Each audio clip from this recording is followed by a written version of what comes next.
A kristálypoharakban megremegett a vörös bor, amikor Eszter lépte megtorpant a márványpadlón. A gyertyafény aranyló fénye táncolt az arcán, miközben megpillantotta a 22. emeleti panoráma étterem sarkában ülő párt. Az asszony smaragdzöld estéi ruhában telefonját tartotta a férfi elől elrejtve. Kövesd a történetet a további fejleményekért. Dávid kormos ujjai lassan engedték el a boros pohár száját. A 30 éves üzletember tekintete követte a pincérnő mozdulatait, aki most épp hozzájuk tartott az ezüst tálcával. Valami furcsát érzett a levegőben, egy feszültséget, amit nem tudott megmagyarázni. Eszter közelebb lépett az asztalhoz, ahol Dávid és a barátnője, Vivien ültek. A fiatal pincérnő szívverése felgyorsult, ahogy meglátta, mit csinál a nő. Vivien ujjai villámgyorsan gépeltek a telefonon, közben mosolygott Dávidra, aki épp a Duna kilátásról beszélt neki. A parfüm illata, valami nehéz, orientális keverék betöltötte Eszter orrlyukait. Ez volt Vivien jellegzetes illata, amit minden alkalommal érzett, amikor kiszolgálta őket. De most valami mást is érzékelt, a hazugság édeskés szagát. Eszter letette a desszertes tányérokat az asztalra. Vivien gyorsan elrejtette a telefont a táskájába, de nem volt elég gyors. A pincérnő egyértelműen látta a képernyőn villanó nevet, Mark. Az üzenet eleje is látszott. Ma este 10 után. Tetszik a történet? Adj egy kis lájkot, és ne felejts el feliratkozni. Na, folytassuk. Dávid hálásan nézett Eszterre, amikor az megkérdezte, van-e még kívánságuk. A férfi szeme kedves volt, tiszta, olyané, aki még nem tudta, hogy árulás veszi körül. Eszter érezte, ahogy a gyomra összeszorul. 3 hónapja figyelte már ezt a párt, akik heti rendszerességgel jöttek ide. Látta Dávid odaadását, a kis meglepetéseket, amiket Viviennek készített. A parfüm illata újra megcsapta, ezúttal erősebben. Vivien felnézett rá, szemében valami kemény villanás, mintha tudná, hogy Eszter látott valamit. A nő mosolyra húzta a száját, de ez a mosoly nem érte el a szemét. Eszter visszavonult a konyhába, ahol László főszakács épp a következő tányérokat készítette elő. Elmondta neki, hogy látta Vivient üzenetet írni valaki másnak. László csak megrázta a fejét. Ő is ismerte a vendégeket, tudta, mennyire szerelmes Dávid. A pincérnő visszatért a terembe és megfigyelte a párt. Vivien most már nyíltan nevezett, Dávid pedig épp a számlát kérte. A férfi arcán az a fajta boldogság ült, amit csak a szerelem ad. Eszter úgy döntött, nem teheti, hogy némán nézi, ahogy ezt a jó embert becsapják. Amikor Vivien elment a mosdóba, Eszter odament Dávidhoz. Halkan elmondta neki, mit látott, a telefont, az üzenetet, a nevet. Dávid először nem akart hinni neki, de Eszter szemében olyan őszinteséget látott, ami meggyőzte. A parfüm illata most már máshogy hatott Eszterre. Már nem Vivien. Jellegzetes aromája volt, hanem a döntés illata. Annak a döntésnek, amit most hozott. Tudta, hogy változtatott valamin, ami nem változtatható vissza. Vivien visszatért a mosdóból, és meglepetten vette észre Dávid megváltozott arckifejezését. A férfi csendben fizette ki a számlát, majd felállt. Eszter látta, ahogy a kérdések kavarganak a fejében. Másnap reggel Eszter egy fekete borítékot talált a névjegykártyái között. Benne egy mat fekete kártya volt, rajta csak egy telefonszám és egy mondat. Akik igazat mondanak, segítséget kapnak. A parfüm illata ekkor harmadszor tért vissza, de most már más volt. Nem Vivien aromája, nem a hazugság szaga, hanem valami új kezdet illata. Eszter zsebre vágta a kártyát és mosolygott. Tudta, hogy jól cselekedett. A Duna lassan hömpölygött a város alatt, tükrözve a reggeli fényt. Valahol egy új történet kezdődött el. A kristálypohár pereme hidegen csapódik Márton ajkához. A bor keserű íze keveredik a kétellyel. Zsófia ujjai idegesen játszanak a telefontokjával, miközben szemüvege mögött a tekintete távolba réved. Kövess minket további izgalmas történetekért. A Váci utcai étterem fényei megtörnek az ablak üvegén. Márton a partnerére figyel, aki épp valami történetet mesél egy üzleti tárgyalásról, de a szavak elmosódnak körülötte. A tegnap esti figyelmeztetés visszhangzik a fejében. Az ismeretlen pincérnő arca, aki olyan határozottan beszélt Dóráról. Zsófia hirtelen felnéz, mintha megérezte volna a figyelmet. Mosolya természetes, szinte túl természetes. A szemhéja alatti finom ránc azonban elárulja a fáradtságot, amit próbál leplezni. Elmondja, hogy holnap korán kell mennie a irodába, egy fontos prezentáció miatt. A hangja sima, gyakorlott, de valami benne nem stimmel. Márton bólint, miközben a borral játszik. A folyadék lassú körökben forog a pohárban, akárcsak a gondolatai. A telefonja zümmög. Zsófia reflexzerűen nyúl érte, majd gyorsan visszateszi az asztalra. Az a bizonyos mozdulat, amit tegnap este is látta. A gyors pillantás a kijelzőre, aztán a túlzottan laza visszatevés. A kristálypohár pereme újra az ajkánál. Ezúttal hosszabban kortyol, és megfigyeli, ahogy Zsófia idegesen hajtogatja a szalvétáját. A fehérlen összegyűrődik az ujjai között, akár a bizalom, amit évek óta építettek fel. A számla megérkezik. Márton fizet, Zsófia már a kabátja után nyúl. A mozdulatai sietősek, mintha menekülne valami elől, vagy valaki felé. Kint a hideg októberi levegő csípi az arcukat. A Duna partjáról fél a szél, magával hozva a folyószagát és a távoli esély ígéretét.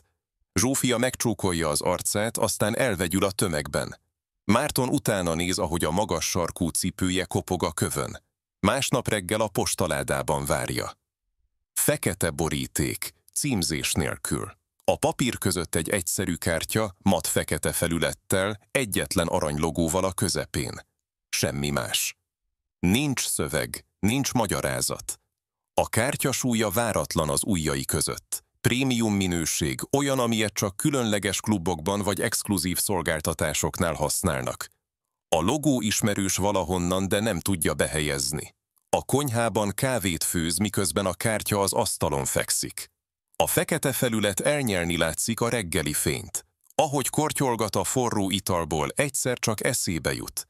A tegnap esti étterem. A pincérnő kitűzőjén ugyanez a logó pompázott, a kristálypohár emléke visszatér. Az ízek, az illatok, Zsófia ideges mozdulatai. Most már értelmet nyer minden. A figyelmeztetés nem véletlenül hangzott el. Valaki tudja az igazságot, és most lehetőséget kínál arra, hogy ő is megtudja. A telefonja csörög.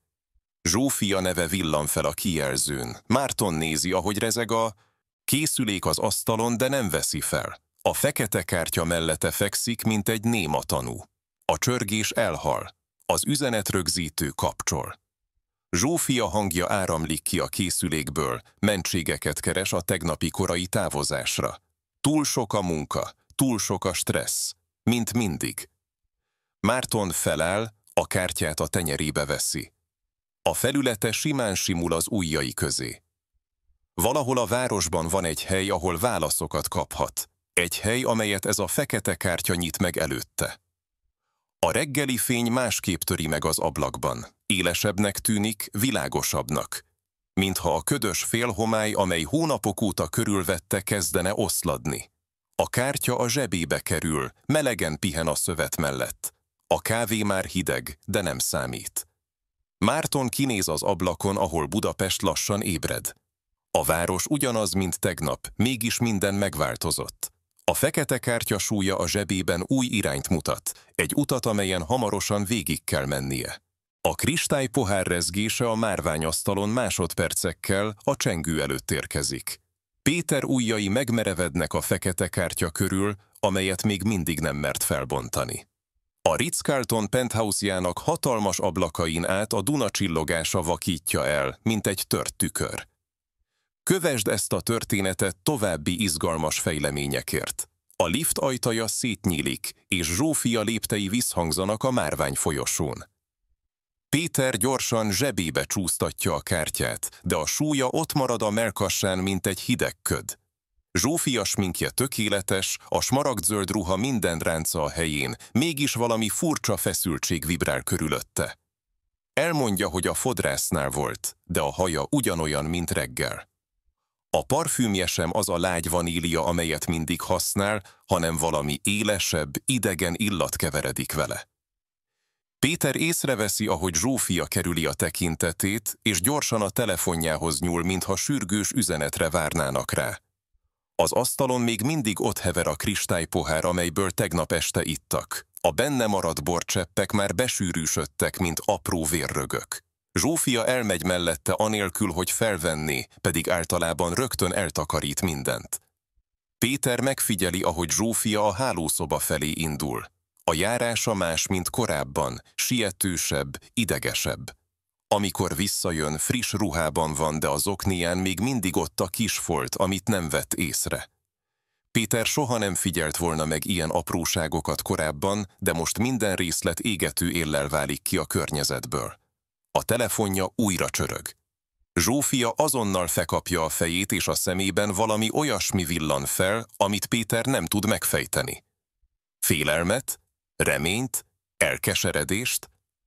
Az ismeretlen szám van a kijelzőn, de Péter nem veszi fel. Ehelyett figyeli Zsófia arcát, amely lassan kipirul, majd elhalványul. Elmondja, hogy randira mennek ma este a szokásos helyre, a Várbazár melletti kis étterembe. Péter bólint, de belül valami olyan érzés kavarog, mintha a gyomra feneketlen mélységbe zuhanna. A pincérnő szavai újra és újra visszatérnek. A fotó, a másik férfi, a bizonyíték. A kristálypohár most ott fekszik az asztalon közöttük, mint egy néma tanú. Péter felemeli, és a fény megtörik benne, apró szivárványokat vetítve a falra. Zsófia megkérdezi, mit csinál, és a hangjában ott remeg valami, amit Péter korábban soha nem hallott. Talán bűntudat, talán rettegés. Péter lassan felteszi a poharat, és kihúzza a zsebéből a fekete kártyát. Zsófia szeme megnagyobbodik, és ösztönösen hátralép. Az ajkai szétnyílnak, mintha mondani akarna valamit, de csak egy halk sóhaj hagyja el a torkát. A kártya felszíne mat fekete, rajta csak egy cím fehér betűkkel. Egy különleges klub, amelyről Péter még soha nem hallott. A hátoldalon egy kézzel írt üzenet. A múlt ma estére vár rád. Nem aláírás, nem. Egyéb magyarázat. Zsófia arcán most már nyílt pánik látszik. Megkérdezi, honnan van ez, és hogyan került hozzá. Péter elmondja a pincérnőről, a figyelmeztetésről, és arról, ahogy a nő felismerte őt a fotón. Zsófia hallgat, de a kezei remegnek, és folyamatosan a telefonját fogdossa. Az est leereszkedik Budapestre, és a penthouse ablakain át a város fényei kezdenek kigyulladni. Péter úgy érzi, mintha egy másik ember bőrébe bújt volna, valaki olyanéba, aki végre képes szembenézni az igazsággal. A kristálypohár most már csak egy tárgy az asztalon, de valahogy mégis többet jelent annál. Péter felöltözik, és közli Zsófiával, hogy ma este nem a szokásos étterembe mennek. Ehelyett követni fogja a kártya útmutatását. Zsófia könyörögve próbálja lebeszélni, de Péter már döntött. A múlt ma estére vár rá, és ő készen áll rá, hogy végre megismerje. A lift ajtaja bezárul mögötte, és Péter a saját tükörképét látja a fényezés felületén. Valaki más néz vissza rá, valaki, aki már nem fél a valóságtól. A fekete kártya hideg érintése az ujjai között. Tamás a reggeli kávé mellé helyezte az íróasztalára, mintha egy átlagos névjegykártya lenne, holott tudta, hogy minden megváltozott. Ha szereted az igazi történeteket, kövesd a csatornát további részletekért. A Duna partján sétált, amikor először érezte meg igazán a súlyát annak, ami történt. Budapest hajnali ködében úszott, a parlament tornyai elmosódtak a távolban. A lábai szinte maguktól vitték a Széchenyi rakpart felé, ahol 2 napja még Viviennel tervezgették a közös jövőjüket. Most egyedül volt, kezében a különös ajándékkal, amelyet tegnap talált a lakása ajtaja előtt. Eszébe jutott Klára arca, ahogy meghajolt előtte a Meridien étteremben. A pincérnő szavai visszhangzottak a fejében. Elmondta neki, hogy látta Vivient egy másik férfival az Astoria közelében. A figyelmeztetés, amely akkor olyan fájdalmasnak tűnt, most valami másnak bizonyult. A fekete kártya pedig kapcsolódott ehhez az egészhez. A telefon rezgése megszakította gondolatait. Ismeretlen szám. Felvette. A hang túloldalról hideg volt, hatékony. Elmondta neki, hogy egy exkluzív klub tagja lett, ahol a városban élő legbefolyásosabb emberek találkoznak. Hozzátette, hogy a pincérnő ajánlására került a listájukra, mert megbízható embernek bizonyult egy kényes helyzetben.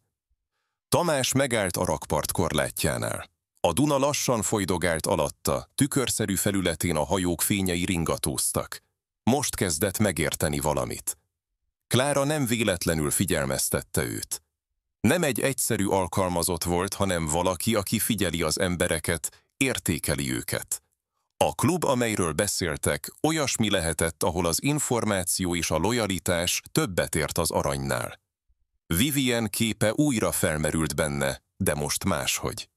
Talán ő is része volt ennek a játszmának. Talán az egész kapcsolatuk egy teszt volt, hogy lássák, hogyan reagál a hűtlenségre, a fájdalomra. A Margit híd irányába indult. A reggel lassan felkelt a város fölé, az első villamos zörgése hallatszott a távoli sínek felől. A kezében továbbra is ott volt a fekete kártya, ujjai most már megszokták annak simás felületét. 1 óra múlva már a Várhegy lábánál járt. A kártya hátoldalán egy cím állt, amely egy elegáns irodaházhoz vezetett a Krisztina körút mentén. Amikor belépett a márványvestibolbe, a portás már várta. Úgy üdvözölte, mintha régi ismerős lenne. Az emeleten egy hölgy fogadta, akinek a mosolya melegebb volt, mint várta.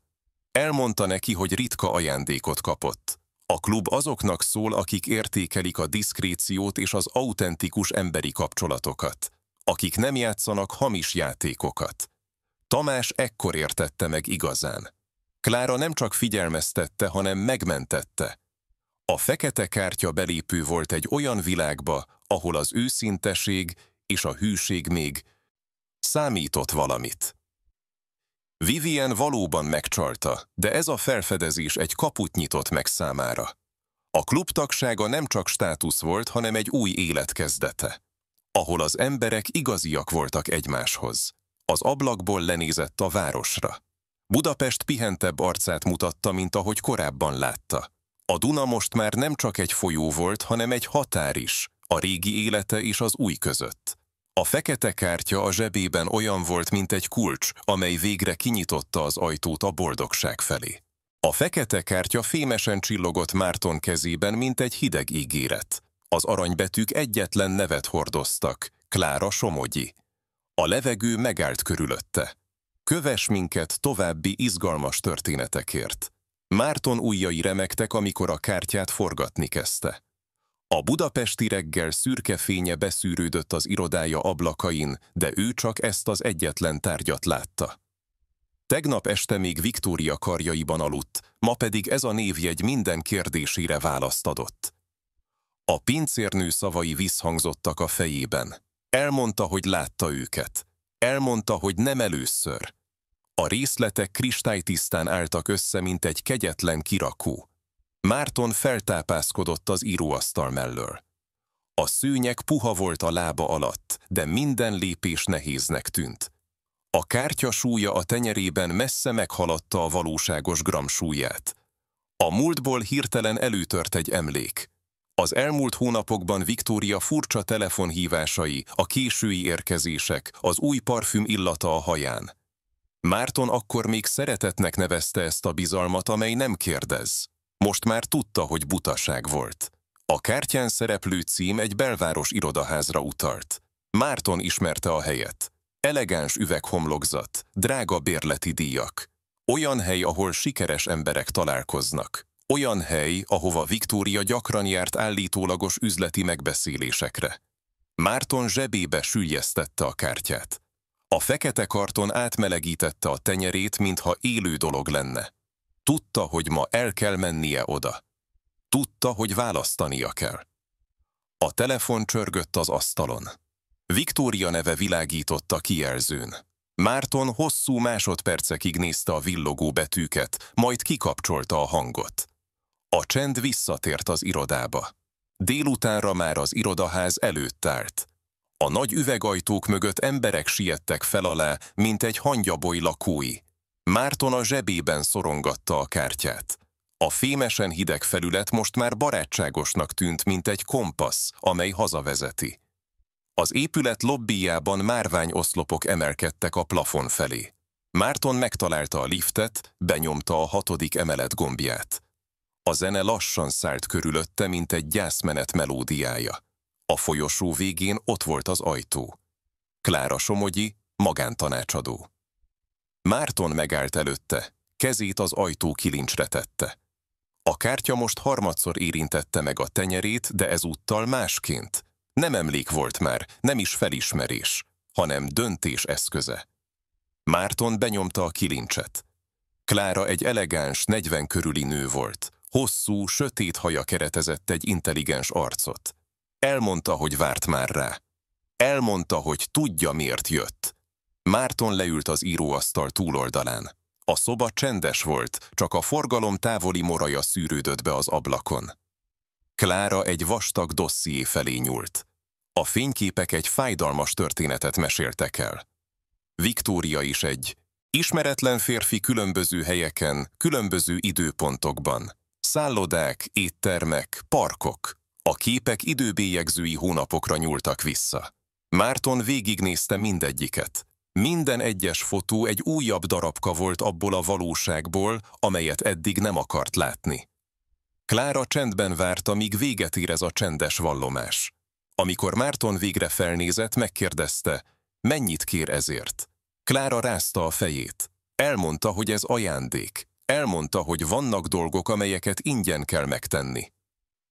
A délután lassan estébe fordult. Márton kilépett az épületből, zsebében a fényképekkel és a most már feleslegessé vált fekete kártyával. A város fényei kezdtek kigyulladni körülötte, mint 1000 apró csillag. Hazafelé menet nem gondolt semmire. Csak haladt a járdán, miközben Budapest lassú ritmusban ébredt az esti életére. A Dunavize csillogott a híd alatt, tükrözve az ég utolsó fényét. A kristályváza törött cserepei villogtak a márványpadlón. Péter térde a hideg kövön, kezében a fekete kártya. Az évtizedes kapcsolat darabjai körülötte. Kövess minket a történet végéig. A napfény besütött a penthouse ablakain keresztül, éles fénysávokat vetve a luxus lakás romjaira. Péter lassan felemelkedett, térdéről leporolva a márványport. A fekete kártya súlya a tenyerében más volt, mint egy héttel ezelőtt. Nem fenyegetés vagy kínálat többé, hanem egy ajtó. A konyha felől hallatszott Zsófia hangja, miközben telefonált valakivel. Nevetett, de a hang üreges volt, mintha túl erősen próbálná. Péter a kristályváza legnagyobb darabját emelte fel. A gyönyörű, finom gravírozás még mindig látható volt rajta, annak ellenére, hogy összetört. Mint ahogy ő is megtört, de még mindig ott volt benne valami, ami értékes. Elindult a hálószoba felé, ahol a bőrönd már félig csomagolva várt. Néhány napja kezdte el, lassan, megfontoltan. Nem indulatból, nem haragból. Egyszerűen azért, mert megértette. Nem az árulás fájt a legjobban, hanem az, hogy már évek óta hazudott önmagának. Zsófia belépett a szobába, megállt az ajtónál. Arckifejezése egyszerre volt várakozó és védekező. Elmondta, hogy beszélnie kell vele, hogy magyarázatot akar adni. De Péter csak a fejét rázta. Már mindent tudott, amit tudnia kellett. A fekete kártyát az éjjeli szekrényre helyezte. Nem fogja használni bosszúra vagy kárörömre. Az új életet nem a régi romjain akarta felépíteni. A váza darabjai még mindig ott voltak a nappaliban, de ő már nem próbálta összeragasztani őket. Kivette a szekrényből az utolsó inget. A selymes anyag a keze alatt ismerős volt, de már nem otthonos. Zsófia közelebbről nézte, kérdezte, hogy hova megy, mit fog csinálni. Péter a válaszért maga is kereste a szavakat. Elmondta, hogy visszamegy a szülővárosába egy időre. Van ott egy kis ház, amit a nagyapjától örökölt, és mostanában gyakran gondol rá. Nem futás, hanem választás. Idő arra, hogy megértse, ki is volt, mielőtt elvesztette magát ebben a világban. A napfény megváltozott a szobában, délután felé járt. Péter becsukta a bőröndöt, felvette a kabátját. Zsófia még mindig ott állt, mozdulatlanul, mintha nem tudná, mit csináljon. Arcán a megértés és a félelem keveredett. Péter egy pillanatra megállt előtte. Nem volt harag köztük, csak egy mély, fáradt szomorúság. Elmondta neki, hogy reméli, megtalálja azt, amit keres. És talán ő is megtalálja. A lift csöndes volt, ahogy lefelé szállt. A lobbiban a portás biccentett feléje, de nem kérdezett semmit. Péter kilépett az utcára, ahol a taxi már várt rá. A sofőr betette a csomagját a csomagtartóba, kérdezte, hogy a pályaudvarra megye. Igen, a pályaudvarra. A város elszáguldott mellettük. A felhőkarcolók, a forgalom, a rohanó, emberek. Péter nézte őket, és úgy érezte, mintha először látná igazán. Nem azért, mert mások lettek volna, hanem mert ő változott meg. A kristályváza végleg összetört, de ő már nem akarta helyreállítani. Helyette valami újat fog építeni, ami tényleg az övé. A vonat ablakából nézte, ahogy Budapest eltávolodik. A város fényei apró pontokká zsugorodtak, majd eltűntek a láthatár mögött. Péter mélyet lélegzett, és érezte, hogy a levegő más ízű. Tisztább. A fekete kártya itt maradt, a múlttal együtt.